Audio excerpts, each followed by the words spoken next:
Good afternoon everyone. आज के कार्यक्रम के अध्यक्ष माननीय प्रोफेसर अविनाश काटी जी एवं बीज वक्ता professor Sanjeev Kumar Dubey ji, Devnath Tripathi sir, Rajendra Verma sir, Manish Mishra sir, Vijay Kumar Rodi sir, Mahesh Dabange sir और जो भी हमारे छात्रगण यहाँ पे उपस्थित है, मैं उनकी बहुत आभारी हूँ कि उन्होंने मुझे ये अवसर दिया कि मैं यहाँ पे अपनी जो बात है वो रख सकूँ। अगर हिंदी में अगर कुछ मिस्टेक्स वगैरह होती है तो प्लीज़ बेयर विद मी। भाषा, साहित्य, संस्कृति और अनुवाद की हर भाषा जो होती है वो अपने साथ अपनी एक संस्कृति लेके चलती है, अपना एक दृष्टिकोण लेके चलती है और वो जो दृष्टिकोण होता है वो आपका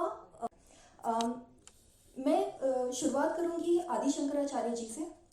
हम सबको पता है कि वो एक भारत के एक महान आचार्य थे। उन्होंने अद्वैत की बात सामने रखी। जब हम अद्वैत की बात करते हैं तो हम बात करते हैं नॉन ड्यूअलिज्म की। तो obviously what is non dualism? It means that there are no two things. Now what are these two things? तो जब हम द्वैत की बात करते हैं तो वो है आत्मा और पर, सेल्फ एंड अदर। कोई भी भाषा की जब हम बात करते हैं, हर भाषा, दुनिया की कौन सी भी भाषा, वो चाहे इंग्लिश हो, वो चाहे हिंदी हो, वो चाहे फ्रेंच हो, जापानीज हो, कौन सी भी भाषा, वो जो भाषा है वो बाइनरी में काम करती है। कौन सी भी भाषा जो बनी हुई है वो ऑपोजिट वर्ड से बनी हुई है। तो हम बोलते हैं ये अच्छा है, ये बुरा है, टॉल शॉर्ट, पूर्व पश्चिम, हॉट कोल्ड। तो इस तरह से जितनी भी भाषा दुनिया की है वो हमेशा बाइनरीज में काम करती है।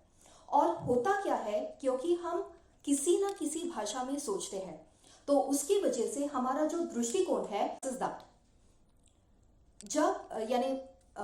जब हम कॉइन की बात करते हैं तो उसमें एक होता है हेड, दूसरा होता है टेल। तो हमारे दिमाग में क्या आता है? जैसे ही हेड बोलते हैं हमारे दिमाग में टेल आता है। जैसे ही हम गुड बोलेंगे हमारे दिमाग में बैड आता है। जैसे ही टॉल बोलेंगे शॉर्ट आता है, बिग बोलेंगे, टॉल बोलेंगे शॉर्ट आता है, बिग बोलेंगे स्मॉल आता है। Now all these words they don't have any meaning without its opposite। तो हम अगर कोई एक कॉइन है, अगर हम उसको उठाते हैं तो उसका हेड और टेल दोनों उठाते हैं। ऐसा कभी नहीं हो सकता कि हम उस हेड उठा रहे हैं और हम उसका टेल छोड़ रहे हैं। When we are picking up a coin, it is both the sides। तो होता क्या है कि जब हम इस तरह से हमारा जो थिंकिंग है, जब इस तरह से ये बन जाता है, हम हमेशा ऑपोजिट्स में ही सोचते हैं। तो जब हम यहाँ पे भाषा की बात कर रहे हैं, जैसे पहले के जो वक्ता थे उन्होंने बात की कि हम राजभाषा की बात कर रहे हैं, तो हमारे दिमाग में क्या आता है? Hindi versus other languages, which is not the case. और फिर आता है कि ठीक है, इंग्लिश जो है वो, तो वापस से हम क्या कर रहे हैं? We are thinking in that binary, we are caught into that particular binary। उस बाइनरी से बाहर हम नहीं निकल रहे। तो अब जब हम ये इस बात की और ये हमारे सोचने का तरीका है। तो जब हम बात कर रहे हैं एजुकेशन पॉलिसी की, यानी पुरानी वाली जो एजुकेशन पॉलिसी है, तो उसमें क्या है? You can choose, you can go for arts, you can go for science, you can go for commerce. तो हमारे दिमाग में ये है कि आर्ट्स अलग है, साइंस अलग है और दोनों का कुछ लेना देना नहीं है। ये कहां से आ रहा है? ये हमारे थिंकिंग से आ रहा है, जो हम भाषा के माध्यम से करते हैं। बिना भाषा के हम नहीं सोचते हैं। तो जब हम आर्ट्स की बात करते हैं हम म्यूजिक की बात करते हैं, जब हम साइंस की बात करते हैं हम फिजिक्स की बात करते हैं। लेकिन हमारे दिमाग में ये आता ही नहीं है कि जो म्यूजिक है वो फाइनली क्या है? साउंड है, जब हम साउंड की बात करते हैं तो हम किस चीज की बात करते हैं? हम बात करते हैं वेव्स की, साउंड वेव्स की। तो जब हम साउंड वेव्स की बात करते हैं तो ऑटोमेटिकली इट इज फिजिक्स। सोचते हैं हमारे दिमाग में क्या है? म्यूजिक है वो आर्ट्स है, फिजिक्स है वो साइंस है। उन दोनों का आपस में एक दूसरे के साथ कोई कनेक्शन नहीं है, ये हम सोचते हैं, लेकिन ये रियलिटी नहीं है। रियलिटी जो है वो इंटीग्रेटेड है। पहला जो मैंने पॉइंट जो रखा कि हम क्या करते हैं, सेल्फ वर्सेस अदर। आदि शंकराचार्य जी ने क्या कहा? आदि शंकराचार्य जी ने बात की परमात्मा की।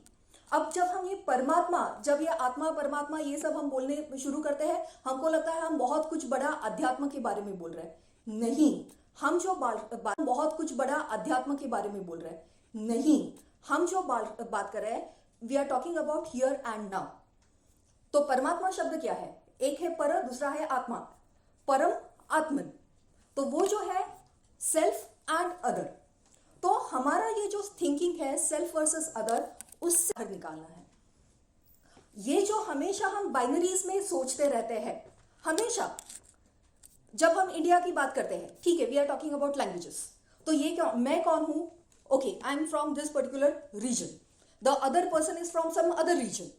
तो ये हमेशा जो हम ये बाइनरीज में बात कर रहे हैं, and other is self and other are no different, they are same. That is the Advaita Vedanta. और जब हम ये अद्वैत की बात कर रहे हैं, अगेन हमारे दिमाग में क्या है? There is something that is this material world, and then there is something that is beyond materialism, जो अध्यात्म वगैरह जो है वो कुछ बहुत अलग चीज है, जो हमारे रोज की चीज है, जो हमारे रोज की जो अपनी लाइफ है उसमें वो अप्लाई नहीं करती है। That is again a type of binary thinking जो नहीं है, that is not the reality. तो जब हम यहाँ पे आई विल कम, ये जो था ये थोड़ा सा बैकग्राउंड था। तो जब हम अभी जो ओल्ड एजुकेशन पॉलिसी की बात कर रहे हैं और जो न्यू एजुकेशन पॉलिसी की बात कर रहे हैं, बहुत सारे पॉइंट जो है वो पहले के जो वक्ता है उन्होंने ऑलरेडी सामने रखे हैं। तो हो सकता है कि यहाँ पे उसी की चीज़ों की रेपिटेशन है। तो पहले वाला जो एजुकेशन पॉलिसी है, तो वहाँ पे ये वाटर टाइट एजुकेशन पॉलिसी है, तो वहाँ पे ये वाटर टाइट कंपार्टमेंट्स है। आप एक तो फिजिक्स में यानी साइंस में जाओगे, या फिर आप कॉमर्स में जाओगे, या फिर आप आर्ट्स में जाओगे। तो ये जो अभी न्यू एजुकेशन पॉलिसी है, it is making the things fluid. तो ये जो है, ये जो हमारे दिमाग में बाइनरी है आर्ट्स वर्सेस, टूट रही है। दूसरी चीज जो है कि जब हम इंडिया की बात करते हैं, we are essentially multilingual, we are essentially multicultural, and we are accepting this fact over here. In fact, we are celebrating, we are emphasizing, we are promoting this multilingualism in the new education policy. अब उसमें कुछ problems है जिनकी मैं बात करूंगी। तो सबसे पहले जो बात आती है, जब हम सबसे पहले हमने एक हायरार्की बना के रखी है। तो एक इंग्लिश है जो इंटरनेशनल लैंग्वेज है, फिर हिंदी जो है जो इंग्लिश है जो इंटरनेशनल लैंग्वेज है, फिर हिंदी जो है जो राजभाषा union, that is the link language of the union of India. उसके बाद में हम जो 22 भाषा है जो स्टेट की लैंग्वेजेस है उनकी बात कर रहे हैं। और फिर बाद में हम बात कर रहे हैं कि जो लोकल डायलेक्ट्स है, मतलब जो प्रमाण भाषा नहीं है, जिसको एक नीची नजर से देखा जाता है। We have created this hierarchy.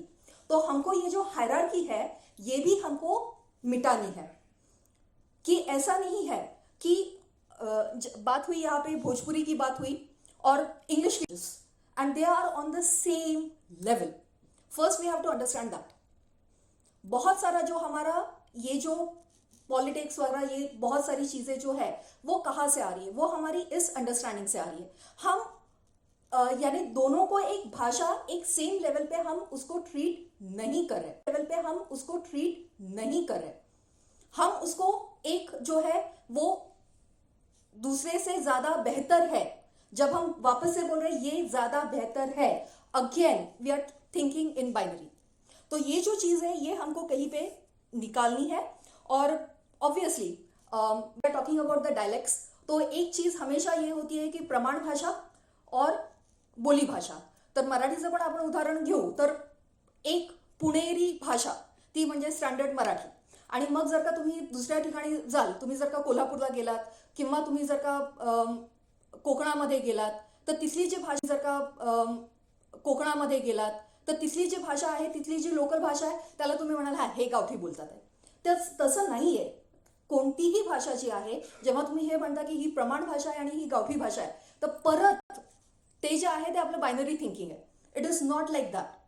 तर ज्या वेळेला आपण भाषा बद्दल जेव्हा आपण बोलतो आहोत तर त्यावेळेला आपल्याला हे पण लक्षात ठेवायचं आहे की हे जे सगळं बायनरी मध्ये आपलं जे थिंकिंग चालू आहे, हे चांगलं, हे वाईट, हे त्याला आपण काय म्हणूया, this is elite, this is prestigious. एक ॲक्सेंट, इंग्लिशच्या बाबतीत मध्ये पण जर का बोलायचं झालं तर ॲक्सेंट तुमचा काय आहे, तुमचा ॲक्सेंट गावठी आहे तर तुमचा ॲक्सेंट अमेरिकन आहे. ह्या ज्या सगळ्या गोष्टी आहेत याच्या आपल्याला कुठेतरी we have to go beyond this. Then there is another, when we are talking about the syllabus planning and implementation, and obviously we are talking about translation. So when we are talking about translation, there is a problem.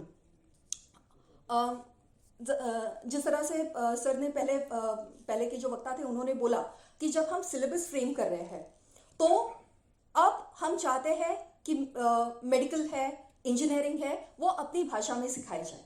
जब हम ये अपनी भाषा में सिखाने की बात करते हैं तो ऑब्वियसली हम बात करते हैं ट्रांसलेशन की, अनुवाद की. अब उसमें प्रॉब्लम ये है कि एक जो चीज़ होती है वो होती है लिटरल ट्रांसलेशन, और दूसरी जो चीज़ होती है वो उसका भावार्थ वगैरह जो होता है वो आपको वहाँ पे उस लैंग्वेज जोक की तरह से मैं बोल रही हूँ. We will start with the joke and then we will go to the serious thing. तो एक हिंदी में वर्ड आता है कानूनी माँ. तो अभी कानूनी माँ यानी क्या होता है, तो हर कोई सोच रहा है क्या है कानूनी माँ, कानूनी माँ, कानूनी माँ क्या है, उसका ओरिजिनल क्या है, उसका ओरिजिनल है मदर इन लॉ. ओरिजिनल क्या है, उसका ओरिजिनल है mother in law. It is the literal translation. Mother-in-law is translated as कानूनी माँ. So it's a joke.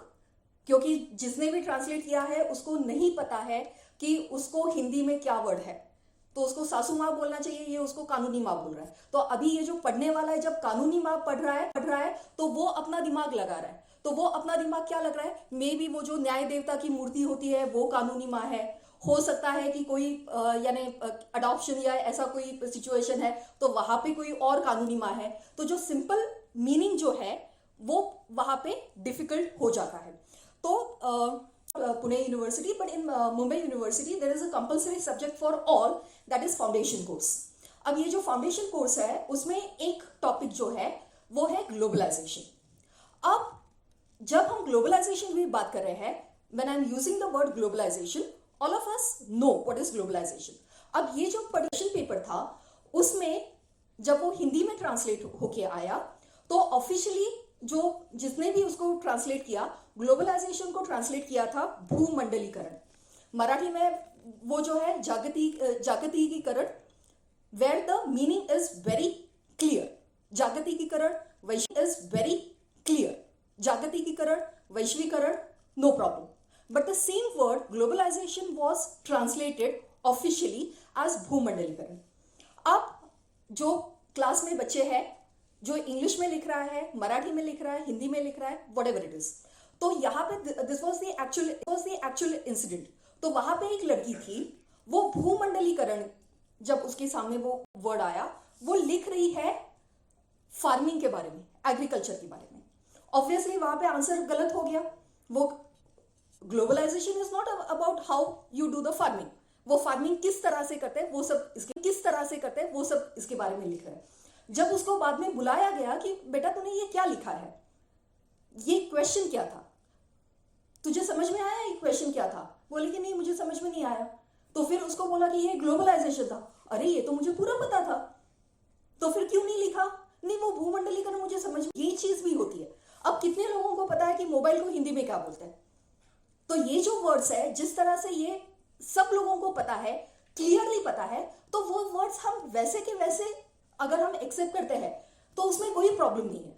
Her word को अलग से ट्रांसलेट करना ही चाहिए, ये जरूरी नहीं है. We can accept those words as it is. और दूसरी चीज ये है कि कहीं कहीं पे ऑलरेडी वर्ड्स है, यानी ये जो मैंने आपको एग्जांपल दिया, यहां पे हम न्यू वर्ड्स कॉइन कर रहे हैं। मोबाइल जो है कुछ नई चीज है, उसके लिए हम कोई नया शब्द बना रहे हैं, लेकिन उसका ही एक दूसरा फ्लिप साइड ये है कि कहीं कहीं ऐसा है कि ऑलरेडी आपकी भाषा में वर्ड्स है, लेकिन क्योंकि आपको पता नहीं है कि ये वर्ड्स है, आप कुछ नया वर्ड या फिर जो ओरिजिनल इंग्लिश वर्ड जो है वो यूज करें। तो अगर इंग्लिश वर्ड जो है वो यूज करें, तो अगर एनाटॉमी की बात करते हैं, ह्यूमन एनाटॉमी, तो मानवीय शरीर शास्त्र, तो आप बोल सकते हो। Now related to this, there was this question in exam, competitive exam में ये क्वेश्चन था, तो उसमें उन्होंने, ठीक है, जो क्वेश्चन है वो तो मराठी में, वहां पे उन्होंने लिखा कोल्स्ट्रोम। अब जो बच्चा मराठी में एमपीएससी की तैयारी कर रहा है, उसने कोल्स्ट्रोम ये वर्ड सुना ही नहीं है, और वहां पे जिसने जो क्वेश्चन पेपर जो है, क्वेश्चन पेपर पहले इंग्लिश में सेट हुआ है, फिर उसको मराठी में ट्रान्सलेट किया है, ट्रान्सलेटर को चिकाचं दूध, म्हणजे गाईचं वासरू झाल्यावरती जे पहिलं दूध असतं ते चिकाचं दूध, तो जो शब्द आहे तो माहितीच नाही। So the word colostrum, instead of writing in Roman script, it is written in Devanagari script, Kohlstrom. Now the student might know Devanagari script, Kohlstrom. Now the student might know the answer, but because the student does not know this particular word, then he loses the marks over there. So these are the certain problems which come over here. Then again coming back to the culture of the language. So ये हुई है, जैसे मैंने बोला कि हर language का अपना एक कल्चर होता है। तो जब हम साइंस की बात करते हैं, तो इंग्लिश का एक अपना साइंटिफिक कल्चर है। They have developed these terms, एक उनका पूरा कल्चर वहां पे बना हुआ है। साइंटिफिक कल्चर जो बना है वो ऑब्वियसली लिटरेचर से बना है। There is a very huge what you can say collection of books on science fiction. जब हम साइंस फिक्शन की बात करते हैं, बहुत सारी चीजें ऐसी थी कि जो पहले as a fantasy fiction, something as an imaginary thing उन्होंने लिखा, स्टोरी लिखी, और उसके बाद में वो जो है एक्चुअल में जो साइंटिस्ट वगैरह जो थे, उन्होंने वो उस तरह से सोच के वो चीज बनाई। उसका एक एग्जाम्पल जो है वो है जेम्स बॉन्ड फिल्म जो है, वहां पे वो लेजर लाइट यूज कर रहा है। अब ये जब वो फर्स्ट टाइम फिल्म में दिखाया था कि वो लेजर लाइट यूज कर रहा है, तभी कोई लेजर लाइट जैसी चीज नहीं थी। ये देख के जो भी राइटर था उसने इस तरह की चीज हो सकती है इस तरह से लिखा, और उसके बाद में जो साइंटिस्ट थे उन्होंने उस तरह से सोचने के लिए सोचना शुरू किया, और चलो अभी ऐसी कोई चीज बनाते हैं, इस तरह से उन्होंने वो चीज बनाई। जब हम आज ये जो वर्चुअल रियलिटी वगैरह ये सब चीज की बात कर रहे हैं, तो उसका जो फर्स्ट नॉवेल था that was written in 1980s, Neuromancer. तो जहां पे ये है कि यानी एक सुपर जो है वो पर्टिकुलर नॉवेल का वो कौन है, वो एक आर्टिफिशियल इंटेलिजेंस सिस्टम है। कब लिखा था? 1980s में। तो ये जो है, ये जो फ्यूचर में देखना जो है, ये जो फ्यूचरिस्टिक राइटिंग है, ये जो साइंस फिक्शन है, वो इंग्लिश में बहुत ज्यादा है। और यही चीज जो है, जब हम इंडियन लैंग्वेजेस की जब हम बात करें, कहीं ना कहीं हम इसमें पीछे हैं। हम जो भी लिटरेचर पढ़ते हैं, तो लिटरेचर क्या है, ठीक है, वो कुछ कोई पोएम पढ़नी है, कोई नॉवेल पढ़ना है, कुछ ऐसा पढ़ना है कि ठीक है, हम पढ़ाई क्या कर रहे हैं, हम साइंस की पढ़ाई कर रहे हैं, और एंटरटेनमेंट के लिए हम ये पढ़ रहे हैं। दोनों में जो हम साइंस की पढ़ाई कर रहे हैं और एंटरटेनमेंट के लिए हम ये पढ़ रहे हैं, दोनों में जो रिलेशन है और इस तरह से वो बनता जाता है, तो यहाँ कहीं ना कहीं जब हम भारतीय भाषाओं की बात करते हैं तो वो पीछे रह जाता है। और जो लास्ट यानी ये आया था, just last point, English and Marathi. तो अगर हम जब हम हिस्ट्री की बात करते हैं, तो तड़खड़कर करके एक बहुत बड़े विद्वान थे जिन्होंने इंग्लिश का ग्रामर जो था वो मराठी में लिखा। और जब हम महाराष्ट्र में जो प्रबोधन हुआ, रिनाइसेंस हुआ, उसकी बात करते हैं, तो केम फ्रॉम इंग्लिश। उसके बाद में यानी जितने भी विचारवंत वगैरह जो थे, जितने भी थिंकर्स थे, they were influenced by English thoughts. Now what happened, जब महाराष्ट्र राज्य अलग से बना, महाराष्ट्र राज्य के जो शिक्षण मंत्री थे वो थे बाला साहेब खेर. अब महाराष्ट्र राज्य बना है, मराठी हमारी भाषा है, तो हमको अभी इंग्लिश नहीं चाहिए. तो जो इंग्लिश जो कंपलसरी थी उसको उन्होंने हटाया. महाराष्ट्र जो बना वो 1960 में बना है. अब यानी उसको ऑप्शनल बना दिया, या फिर वो उतनी कंपलसरी नहीं है इस तरह से बोला गया, उसका दिया, या फिर वो उतनी कंपलसरी नहीं है इस तरह से बोला गया, उसका इंपॉर्टेंस जो था, इंग्लिश का जो इंपॉर्टेंस था वो कम किया गया. अब ये जो मैंने तटखरकर की बात की, तो उनके घर पे इंग्लिश सीखने के लिए रविंद्रनाथ टैगोर को भेजा गया था. 2 भाई थे, दादोबा पांडुरंग थे, आत्माराम पांडुरंग तटखरकर. उनके घर में इंग्लिश सीखने के लिए रविंद्रनाथ टैगोर जी को भेजा गया था. So you can understand the level of English. और बाद में महाराष्ट्र राज्य बनने के बाद में इंग्लिश जो कंपलसरी था उसको ऑप्शनल बना दिया. उसका परिणाम ये हुआ की जो आणि मराठी माणसांना मुंबईमध्ये नोकरी मिळायला प्रॉब्लेम यायला लागला. आणि जे साऊथ इंडियन होते, ज्यांच्याजवळ मराठीचा ऑप्शन होता, ते इंग्लिश शिकत होते. आणि त्याच्यामुळे साऊथ इंडियन लोकांना इंग्लिशमुळे नोकरी मिळतीये आणि मराठी माणसाला नोकरी मिळत नाहीये. म्हणून मराठी माणूस जागा हो असं करून शिवसेना आली, की हो असं करून शिवसेना आली, की जी आहे म्हणजे हे जे आहे हे पॉलिटिक्स वेगळं आहे. पण हे का झालं, कारण की परत बायनरी, की मराठी आहे, आता आपल्याला फक्त मराठीवरती फोकस करायचा, आता आपलं इंग्लिश नको. So the basic point over here is we don't have to think in binaries. All the languages we have to give importance to, and we have to strike a balance between the two.